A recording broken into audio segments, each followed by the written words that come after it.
¿Qué tal amigos de Puntos y Comas? Nos da muchísimo gusto que nos acompañen en este segmento de información útil en el que documentamos asuntos de la vida pública con el propósito de que tengamos más y mejores elementos para analizar la realidad, para analizar aquellos asuntos que son importantes o que nos afectan de manera directa. Y siempre he estado convencido que las cosas importantes son medibles, que siempre hay puntos de referencia para entender cómo suceden algunas cuestiones en la vida pública y que el conocimiento de esas herramientas que están vinculadas en la mayoría de los casos con las estadísticas son muy importantes para tener claridad en cómo se pueden planear hacia el futuro algunos eventos importantes.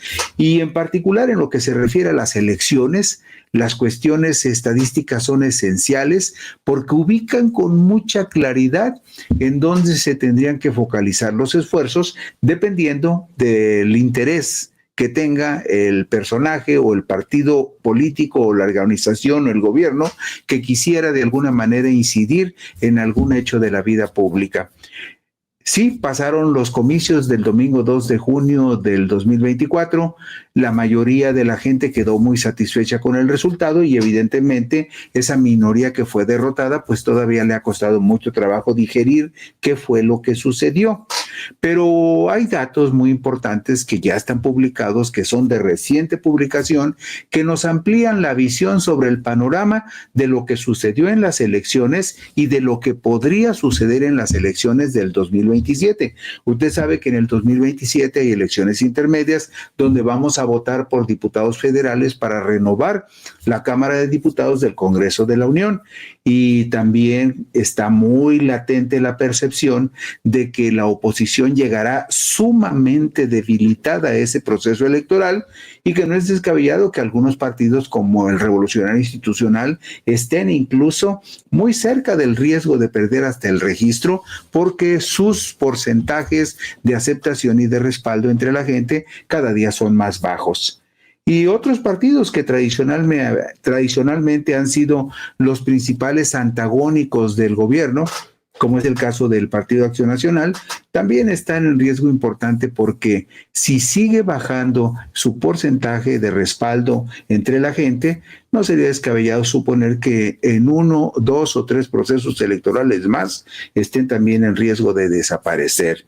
Por eso es muy importante que usted sepa que son estados como Yucatán, fíjese bien, Yucatán, Tlaxcala y Ciudad de México. Yucatán, Tlaxcala y Ciudad de México son los principales graneros de votos del país, con promedios de participación ciudadana del 70%. En tanto que las entidades con más baja presencia de votantes en las urnas en los más recientes comicios fueron Baja California y Sonora, con porcentajes por debajo del 50%. Esto concluye el estudio muestral de la participación ciudadana 2024, elaborado por el Instituto Nacional Electoral. El promedio nacional de participación en los comicios de junio del 2024 fue del 59.8%. Ese es el promedio de las 3 votaciones que hubo: la votación para presidente de la República, la votación para renovar la Cámara de Diputados Federal y para renovar el Senado de la República. Esos 3 procesos suman un promedio de 59.8% de participación y queda claro que Yucatán, Tlaxcala y Ciudad de México son los principales graneros de votos del país, con un porcentaje de participación de arriba del 70%. Y eso también tiene que ver con algo muy importante. Yucatán, usted lo sabe, en los comicios pasados de junio, le fue arrebatada al PAN por el partido Morena y sus aliados. Tlaxcala y Ciudad de México son 2 entidades que están gobernadas por Morena, en tanto que Baja California y Sonora, que representaron los más bajos rendimientos electorales, también son gobernados por el partido Morena. ¿Y qué más sucede? Bueno, ante la verdad irrebatible de que las mujeres votan más que los hombres y que sus sufragios son realmente decisivos, adquiere mayor relevancia saber en cuáles entidades del país las mujeres son clara mayoría en la lista nominal de electores, es decir, cuáles estados muy probablemente van a seguir siendo ganados por las mujeres y que aquellos proyectos de gobierno o partidos que representen más interés y atractivo para las mujeres serán determinantes en los triunfos en esas entidades federativas. Los márgenes más amplios de la presencia de mujeres en las urnas frente a los hombres se presentaron en los estados de Puebla y Oaxaca, donde la diferencia en favor de las mujeres es superior al 7%, mientras que el margen de distancia en favor de las mujeres del 5% en promedio lo observamos en entidades como Ciudad de México, Veracruz, Hidalgo, Morelos, Guerrero y Estado de México. Si usted escuchó bien, Ciudad de México, Veracruz, Hidalgo, Morelos, Guerrero y Estado de México son también gobernados por el partido Morena, lo que le da una ventaja importante. Y si nos regresamos al punto de los dos estados donde la ventaja de la participación de mujeres es mucho más amplia que en cualquier otras entidades, estamos hablando de Puebla y Oaxaca, que para mala noticia de la oposición, también son estados gobernados por Morena. Y usted se preguntará, bueno, ¿y qué queda por hacer en este caso para aquellos que no comparten el proyecto de gobierno de Morena y que se han convertido en oposición al partido en el gobierno? Bueno, pues tendrían que trabajar con más ahínco, con más profesionalismo, particularmente en esas entidades donde evidentemente están con una amplísima desventaja. El Censo de Población y Vivienda 2020 determinó que las entidades del país con mayor población son Estado de México, Ciudad de México y Jalisco. En ese orden son las entidades que tienen más población. Y las entidades menos pobladas de la República son Colima, Baja California Sur y Campeche.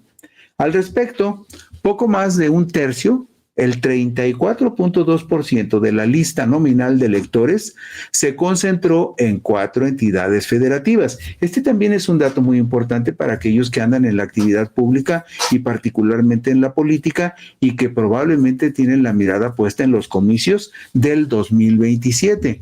¿Por qué?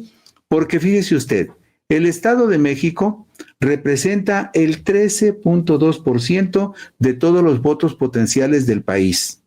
La Ciudad de México representa el 8.1%, Jalisco el 6.7% y Veracruz el 6.2%. Son las entidades que potencialmente tienen más votantes.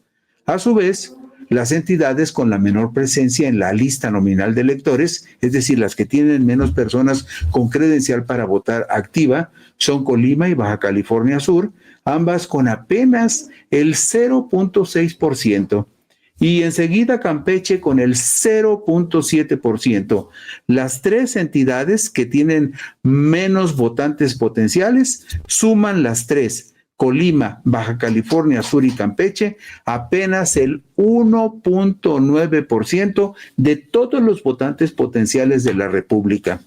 Y vemos enseguida la diapositiva número 5, donde podemos observar gráficamente la distribución relativa de la lista nominal de electores por entidad federativa. Ahí están los 32 estados de la República y están los porcentajes de votantes potenciales que representa cada uno de ellos. Ahí ven ustedes, por ejemplo, con toda claridad que el Estado de México, como ya lo hemos comentado en diferentes ocasiones, representa el 13.2% de toda la votación de la República.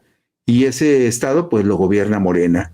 La Ciudad de México, 8.1%, lo gobierna también Morena. Jalisco, con 6.7% de la votación total del país, lo gobierna Movimiento Ciudadano después de una elección en el pasado mes de junio, pues donde Movimiento Ciudadano perdió prácticamente todo y así como por arte de magia, conservó la gubernatura y la alcaldía de Guadalajara, pero perdió todo. De los distritos electorales federales, Movimiento Ciudadano nada más ganó uno de 20, perdió la elección presidencial, perdió las 2 senadurías de mayoría y aún así, bueno, alcanzó a salvar la gubernatura. Pues Jalisco es el tercer estado de la República con el 6.7% de los votos potenciales del país, sigue Veracruz con el 6.2%, Veracruz lo gobierna Morena, Puebla con el 5.1 también lo gobierna Morena, y aparece allí en la sexta posición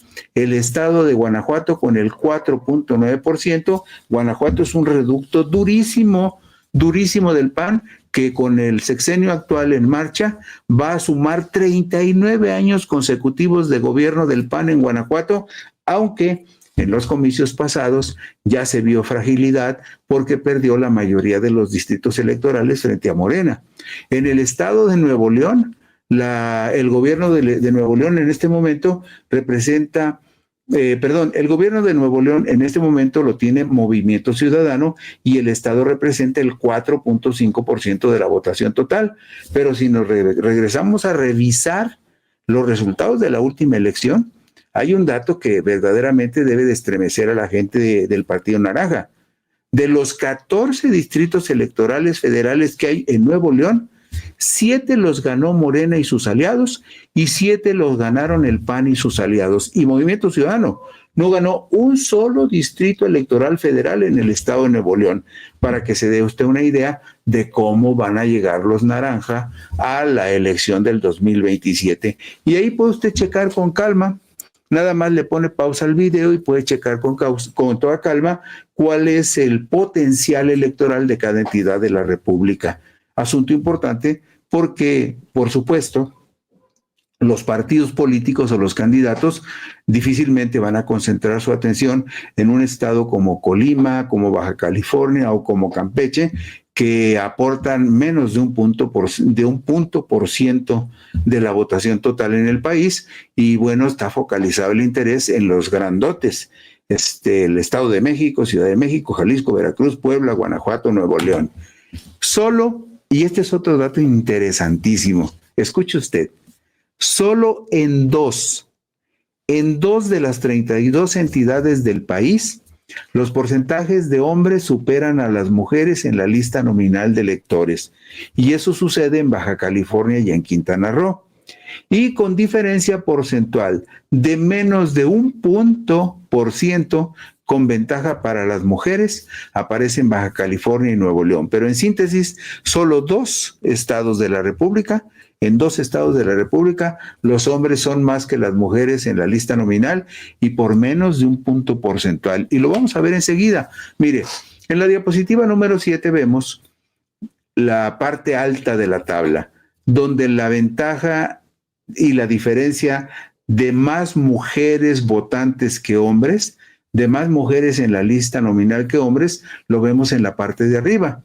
En Puebla, la ventaja para las mujeres es de 6.8, en Oaxaca 6.6, en Ciudad de México 5.8, lo mismo que en Veracruz. En Hidalgo y Morelos, la ventaja en favor de las mujeres en la lista nominal es de 5.6%. Pero si nos vamos a la diapositiva 8, vemos el otro extremo. Vea usted nada más, los 2 estados, y me refiero en este caso a los que están hasta abajo, Baja California Sur y Quintana Roo, la ventaja de los hombres en la lista nominal de electores de Baja California Sur es de apenas 2%. En Quintana Roo apenas es de 1%. Y a partir de ahí, las mujeres dominan la lista nominal, aunque en el caso, por ejemplo, de Baja California y Nuevo León, la ventaja de las mujeres es de 0.4%, y en Sonora y en Coahuila es de 1.6%. Pero todo esto nos da una idea muy, muy clara, muy concreta de por qué o en qué circunstancia y momento la agenda de los partidos políticos y de los candidatos tendrán que reorientarse hacia asuntos que son fundamentales para las mujeres. De las 10 entidades del país que aportan los porcentajes más altos de votación, 8 están gobernadas por Morena: Yucatán, Tlaxcala, Ciudad de México, Puebla, Estado de México, Hidalgo, Campeche y Chiapas. Las otras 2 entidades con más alta votación de toda la República son Coahuila, que es administrada por el PRI, y San Luis Potosí, un reducto del Partido Verde Ecologista de México, que dice, cuando le conviene, que es aliado de Morena. Y lo vemos en las siguientes diapositivas. En la número 10, diapositiva número 10 nos dice ¿Cuáles son los porcentajes de los estados que más votan en la parte alta de la tabla? Vea usted ahí que el promedio nacional de votación en los comicios pasados fue del 59.8%. Bueno, pero vea usted, en Yucatán votaron 71 de cada 100 habitantes, de cada 100 votantes inscritos en la lista nominal. En Tlaxcala votaron 70 de cada 100 personas que estaban en la lista nominal de electores, y en la Ciudad de México 69. Le faltó cualquier cosita porcentual para llegar al 70%. Ahí ve usted por qué la elección en la Ciudad de México tiene tanta potencia y tanta importancia, porque la Ciudad de México prácticamente 70 de cada 100 personas van a las urnas, o póngalo usted, 69 de cada 100. Pero esta es la parte alta de la tabla. Pero si nos vamos a la parte inferior de la tabla, vamos a ver en la diapositiva número 12 cuáles son los estados donde menos se vota.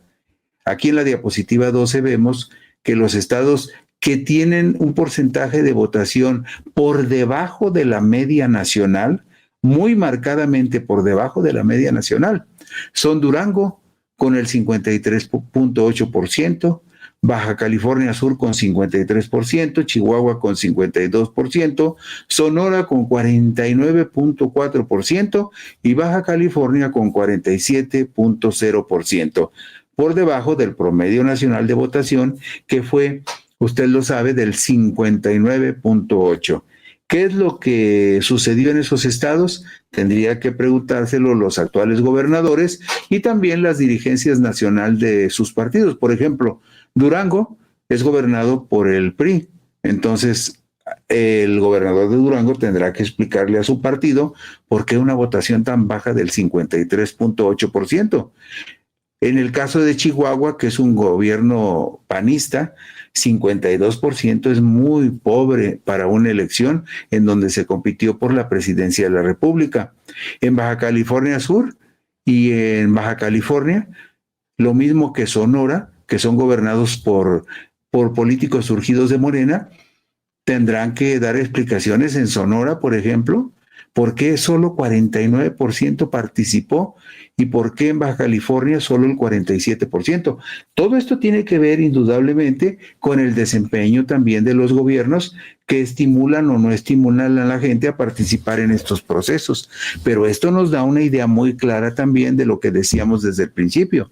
Conocer las tendencias de votación en los estados y saber quiénes votan más y por qué razón significa también un indicio concreto para que los partidos reorienten sus campañas y reorienten sus programas de gobierno para satisfacer las expectativas de aquellos que representan la mayoría y que no se sienten adecuadamente atendidos.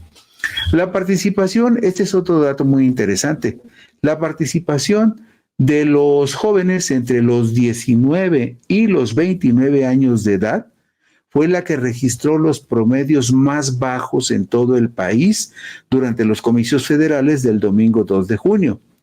Los jóvenes estuvieron muy por debajo de la media nacional y entre los que tuvieron más bajo promedio de participación en esos segmentos de población de 19 a 29 años, los que tuvieron un rendimiento mayor fueron Yucatán, Tlaxcala, Chihuahua y Coahuila, pero no fueron suficientes para modificar y mejorar el porcentaje de participación de los jóvenes de 19 a 29 años.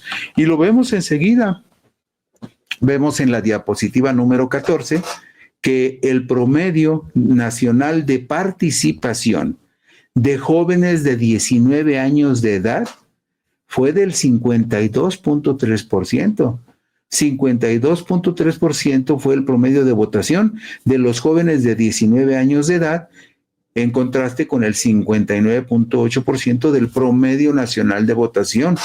Y vemos que hay porcentajes de participación altos entre los jóvenes de Tlaxcala, Yucatán y Chihuahua, pero también vemos que de ahí para abajo todas las votaciones de los jóvenes de 19 años fueron por debajo de la media nacional del 59.8. Pero si nos vamos a la diapositiva 15, vemos que hay votaciones verdaderamente dramáticas en este segmento de los muchachos de 19 años. Las los partidos políticos y los candidatos que van a la elección del 27 tendrán que poner mucha atención y preguntarse por qué estos jóvenes no fueron a votar en un porcentaje razonable. Vea, por ejemplo, en Chiapas, los jóvenes de 19 años apenas votó el 44.9% de los jóvenes de 19 años. En Baja California 42.7%, en Sonora 41.5% y en Baja California Sur 39.4% fue la participación de los jóvenes de 19 años de edad. Y enseguida, en la diapositiva 16, vemos los porcentajes de participación de los jóvenes de 20 a 24 años.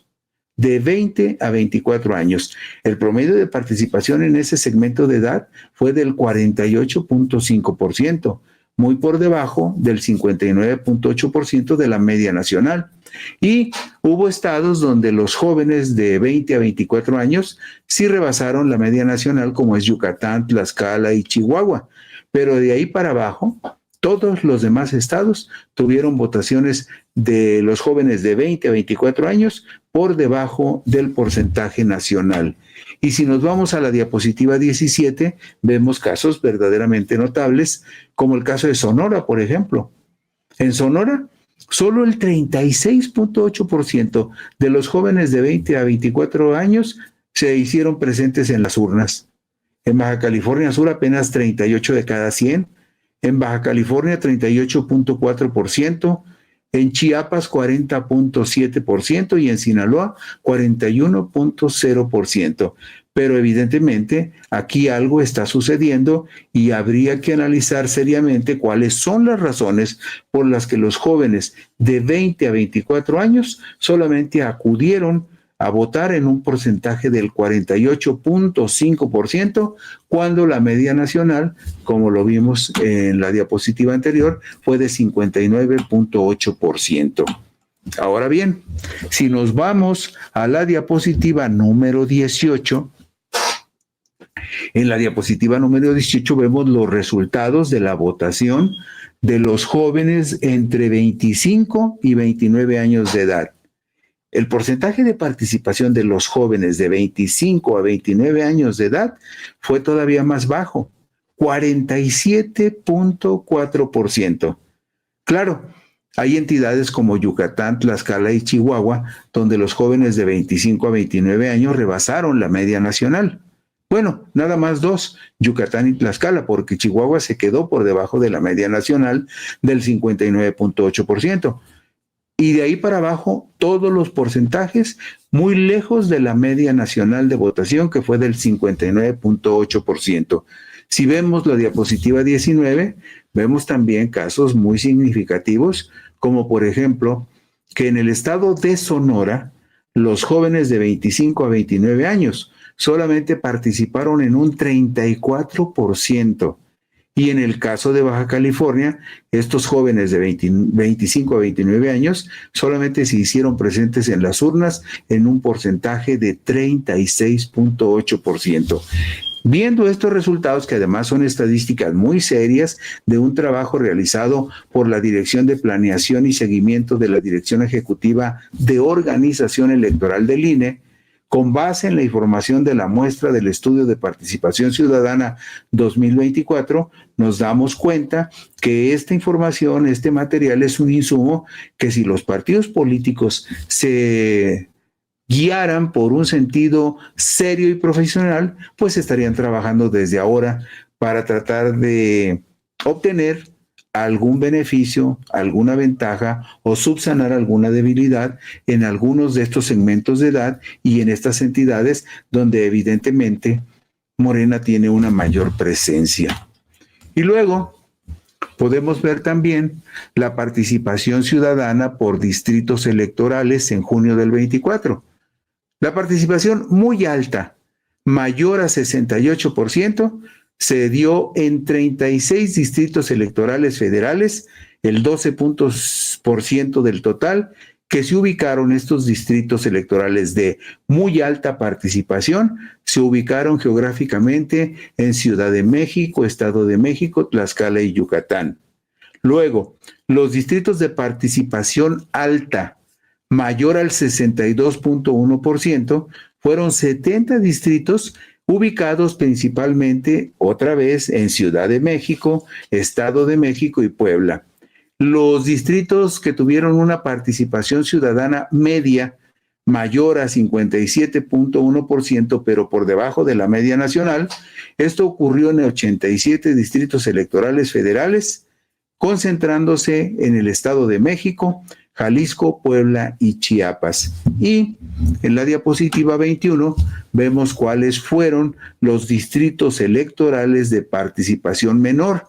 Por ejemplo, con muy baja participación de apenas el 51.2%, esto sucedió en 70 distritos electorales federales, ubicados principalmente en el occidente del país, en Guanajuato, Jalisco y Michoacán. Y los distritos electorales de muy baja participación, con menos del 51.2%, se presentó este fenómeno en 37 de los distritos electorales federales de la República, concentrados en entidades del norte, como Baja California, Chihuahua y Nuevo León. Como usted puede ver, toda esta información es muy útil. Luego, si vemos en la diapositiva 22, el perfil de las y los ciudadanos que participaron en los comicios del pasado mes de junio, vemos, por ejemplo, la mayor participación electoral por tipo de sección fue mujeres de 65 a 69 años de edad. En secciones urbanas votó el 77.3% de mujeres de 65 a 69 años de edad en secciones urbanas. Y entre los hombres de 70 a 74 años de edad en secciones urbanas, la votación fue del 77%. En tanto que las secciones de menor participación electoral ocurrió entre mujeres de 85 años de edad y más en secciones no urbanas, donde apenas acudió el 37%. Y entre los hombres de 25 a 29 años en secciones no urbanas, solamente participó el 37%. Todo esto nos da un mapa muy claro, muy concreto, de cómo se mueve el voto en el país, de cuáles son los segmentos que mayor participación tienen, de cómo en 30 de 32 estados de la República las mujeres son claramente mayoría. Y todo esto tendría que ser un insumo importante para que los partidos políticos, los candidatos e incluso los gobiernos hicieran un estudio detallado, cuidadoso, de por qué la gente vota o no vota en determinadas circunstancias. Y con esto concluimos hoy Puntos y Comas. Gracias, buenas noches, descansen ustedes.